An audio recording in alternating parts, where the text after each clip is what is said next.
Hi hello everyone, welcome back to my simple and tasty recipe channel. ನಾನು ನಿಮ್ಮ ಪ್ರೀತಿ ಅಶ್ವಿನಿ ಮಂಜುನಾಥ್. ಇವತ್ತಿನ ವಿಡಿಯೋದಲ್ಲಿ ನಾನು ಪಾಲಕ್ ದಾಲ್ ಪಪ್ಪು ಮಾಡ್ತಾಯಿದ್ದೀನಿ. ತುಂಬಾ ಟೇಸ್ಟಿಯಾಗಿರುತ್ತೆ. ಅದಕ್ಕೋಸ್ಕರ ನಾನಿಲ್ಲಿ 2 ಗ್ಲಾಸ್ ತೊಗರಿಬೇಳೆನ ತೊಗೊಂಡಿದ್ದೀನಿ. ಫಸ್ಟು ನೀಟಾಗಿ 2 ಬಾರಿ ವಾಶ್ ಮಾಡ್ಕೊಬೇಕಾಗುತ್ತೆ. ವಾಶ್ ಮಾಡಿದ ನಂತರ ಕುಕ್ಕರ್ಗೆ ಹಾಕ್ಕೊಳ್ತಾ ಇದ್ದೀನಿ. ಕುಕ್ಕರ್ಗೆ ತೊಗರಿಬೇಳೆನ ಸೇರಿಸ್ಕೊಂಡು ನೆಕ್ಸ್ಟು 2 ರಿಂದ 3 ಹಸಿಮೆಣ್ಸಿನ್ಕಾಯಿನ ಕಟ್ ಮಾಡಿ ಹಾಕ್ಕೊಳ್ತಾ ಇದ್ದೀನಿ. ಹಾಗೆ 2 ಹುಳಿ ಟೊಮೆಟೊ ಕೂಡ ಸೇರಿಸ್ಕೊಳ್ತಾ ಇದ್ದೀನಿ.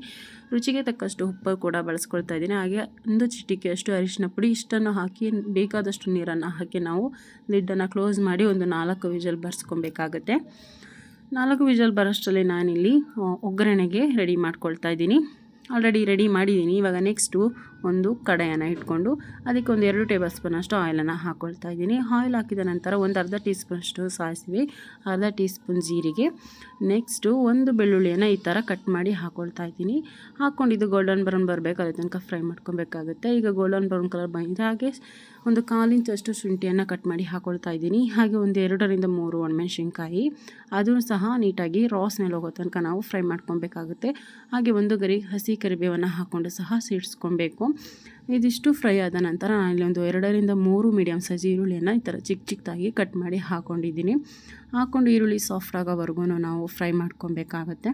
ನಾವು ಎಷ್ಟು ಚೆನ್ನಾಗಿ ಫ್ರೈ ಮಾಡ್ಕೊಳ್ತೀವಿ ಎಲ್ಲವನ್ನು ಅಷ್ಟು ಚೆನ್ನಾಗಿರುತ್ತೆ. ಇದೆಲ್ಲ ನಾವು ಮೀಡಿಯಮ್ ಫ್ಲೇಮಲ್ಲಿ ಅಥವಾ ತೀರಾ ಲೋ ಫ್ಲೇಮಲ್ಲಿ ಫ್ರೈ ಮಾಡ್ಕೊಬೇಕಾಗುತ್ತೆ. ಈ ರೀತಿ ಫ್ರೈ ಮಾಡೋದ್ರಿಂದ ತುಂಬ ರುಚಿಯಾಗಿರುತ್ತೆ. ನೆಕ್ಸ್ಟ್ ನಾನಿಲ್ಲಿ 2 ಕಟ್ಟು ಪಾಲಕ್ ಸೊಪ್ಪನ್ನು ನೀಟಾಗಿ ನೀರಲ್ಲಿ ವಾಶ್ ಮಾಡಿ ಚಿಕ್ಕದಾಗಿ ಕಟ್ ಮಾಡಿಕೊಂಡು ನಾನಿಲ್ಲಿ ಫ್ರೈ ಮಾಡ್ಕೊಳ್ತಾ ಇದ್ದೀನಿ. ನೋಡ್ತಾ ಇರ್ಬೋದು. ಇದನ್ನು ಸಹ ನೀಟಾಗಿ ಫ್ರೈ ಮಾಡ್ಕೊಬೇಕು. ಇದಕ್ಕೆ ಯಾವುದೇ ರೀತಿ ಫ್ರೈ ಮಾಡಬೇಕಾದ್ರೆ ನೀರನ್ನು ಸೇರಿಸೋ ಆಗಿಲ್ಲ, ಯಾಕೆಂದರೆ ಇದರೆಲ್ಲ ನೀರು ಬಿಟ್ಕೊಳ್ಳುತ್ತೆ. ನೋಡ್ತಾ ಇರ್ಬೋದು, ನೋಡಿ ನೀರು ಬಿಟ್ಕೊಂಡಿದೆ. ಇದೇ ರೀತಿ ನಾವು ಇನ್ನೂ ಚೆನ್ನಾಗಿ ಸಾಫ್ಟ್ ಆಗೋವರೆಗೂ ಫ್ರೈ ಮಾಡ್ಕೊಬೇಕಾಗತ್ತೆ. ಲಿಡ್ಡನ್ನು ಕ್ಲೋಸ್ ಮಾಡಿ ಫ್ರೈ ಮಾಡ್ಕೊಳ್ತಾ ಇದ್ದೀನಿ.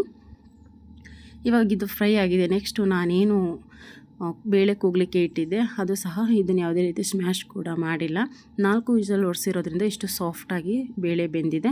ಸೊ ಅದನ್ನು ನಾನು ಡೈರೆಕ್ಟಾಗಿ ಸೇರಿಸ್ಕೊಂಡು ನೀಟಾಗಿ ಒಂದು ಮಿಕ್ಸನ್ನು ಕೊಡ್ತಾ ಇದ್ದೀನಿ.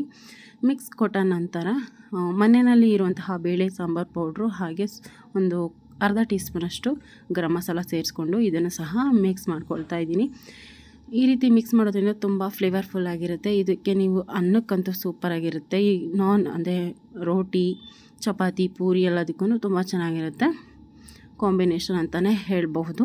ಇವಾಗ ಇದನ್ನು ಒಂದು ನೀಟಾಗಿ ಮಿಕ್ಸ್ ಕೊಟ್ಟಿದ್ದಾಗಿದೆ. ಇದೇ ರೀತಿ ಚೆನ್ನಾಗಿ ಬೇಯಿಸ್ಕೊಂಡು ಇನ್ನೊಂದು 2 ನಿಮಿಷ.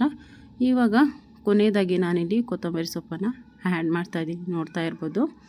ಈ ಒಂದು ವಿಡಿಯೋ ಇಷ್ಟ ಆಗಿದೆ ಅಂತ ಭಾವಿಸ್ತಾ ಇದ್ದೀನಿ. ನೀವು ಒಮ್ಮೆ ಮನೆಯಲ್ಲಿ ಟ್ರೈ ಮಾಡಿ ಹೇಗಿದೆ ಅಂತ ಕಮೆಂಟ್ ಬಾಕ್ಸಲ್ಲಿ ತಿಳಿಸಿ. ನನ್ನ ಚಾನಲನ್ನು ಸಬ್ಸ್ಕ್ರೈಬ್ ಮಾಡ್ಕೊಳ್ಳಿ. ಹಾಗೆ ಬೆಲ್ ಐಕಾನ್ ಪ್ರೆಸ್ ಮಾಡಿ. ವಿಡಿಯೋಗೊಂದು ಲೈಕ್ ಕೊಡಿ, ಹಾಗೆ ಶೇರ್ ಮಾಡಿ ಅಂತ ಹೇಳ್ತಾ, ಹೀಗೆ ನನಗೆ ಎಲ್ಲರೂ ಸಪೋರ್ಟ್ ಮಾಡಿ ಅಂತ ಕೇಳ್ಕೊಳ್ತಾ, ಈ ಒಂದು ವಿಡಿಯೋನ ನಿಮಗೆ ಇಷ್ಟ ಆಗಿದೆ ಅಂತಲೇ ನಾನು ಭಾವಿಸ್ತಾ ಇದ್ದೀನಿ. ನೆಕ್ಸ್ಟ್ ವಿಡಿಯೋದಲ್ಲಿ ಸಿಗ್ತೀನಿ. ಅಲ್ಲಿ ತನಕ take care, bye bye. Thank you so much.